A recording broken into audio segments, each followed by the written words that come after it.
খালেদা জিয়ার জন্মদিন উপলক্ষে আলোচনা সভা ও দোয়া মোনাজাত অনুষ্ঠিত হয়েছে। দেশের বিভিন্ন এলাকায় বিএনপি ও এর অঙ্গ সংগঠন আয়োজিত সমাবেশে গণহত্যার দায়ে শেখ হাসিনার বিচারের দাবি জানানো হয়। প্রতিনিধিদের পাঠানো তথ্য ও ছবিতে আরো জানাচ্ছেন সিরাজুমণি শুভ। বিএনপি চেয়ারপারসন বেগম খালেদা জিয়ার ৭৯তম জন্মদিন উপলক্ষে বরিশাল দক্ষিণ জেলা বিএনপির আয়োজনে আলোচনা সভা ও দোয়া মোনাজাত অনুষ্ঠিত হয়েছে। সকালে বরিশাল জেলা ও মহানগর বিএনপির দলীয় কার্যালয়ে আলোচনা সভা হয়। বিএনপির চেয়ারপারসন বেগম খালেদা জিয়ার জন্মদিন উপলক্ষে ও ছাত্র জনতার আন্দোলনে শহীদদের আত্মার মাগফিরাত কামনায় মেহেরপুরে মিলাদ ও দোয়া মাহফিল করেছে বিএনপি। সকালে গাংনী থানা বিএনপি এর আয়োজন করে।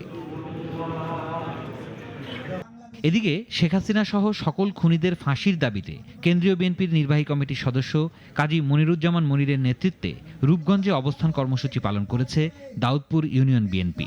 এছাড়াও কায়েতপাড়া ইউনিয়ন পরিষদের চেয়ারম্যান জায়েদ আলীর বিরুদ্ধে ভূমিদস্যুতার অভিযোগ তুলে তাকে অপসারণের দাবি জানিয়েছেন নেতারা। আমার উদ্দেশ্য ছিল এই দেশের মানুষকে মুক্ত করা। আজকেও শপথ করে আপনাদের সামনে রেখে হাত উঁচু করে আমি বলতে চাই, আমি সম্মানের জন্য রাজনীতি করি, অর্থবিত্ত করার জন্য আমি রাজনীতি করি না।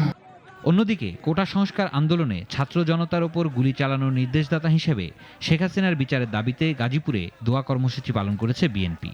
আর বেগম খালেদা জিয়ার জন্মদিন রোগমুক্তি কামনায় দোয়া ও মিলাদ মাহফিল করেছে গাজীপুর মহানগর বিএনপি। এছাড়াও কক্সবাজারে বিএনপির উদ্যোগে সম্প্রীতি সমাবেশ হয়েছে। ১৬ বছর ধরে বিরোধী মতকে দমন করে দেশ যারা লুটপাট করেছে তাদের সকলের বিচারের মুখোমুখি করার দাবি জানান নেতারা। সিরাজুমণি শুভ, নাগরিক। ২৫০টিরও বেশি ডিজাইন অপশন নিয়ে ওয়ালটন স্মার্ট ফ্রিজ, বোঝে আপনার প্রয়োজন।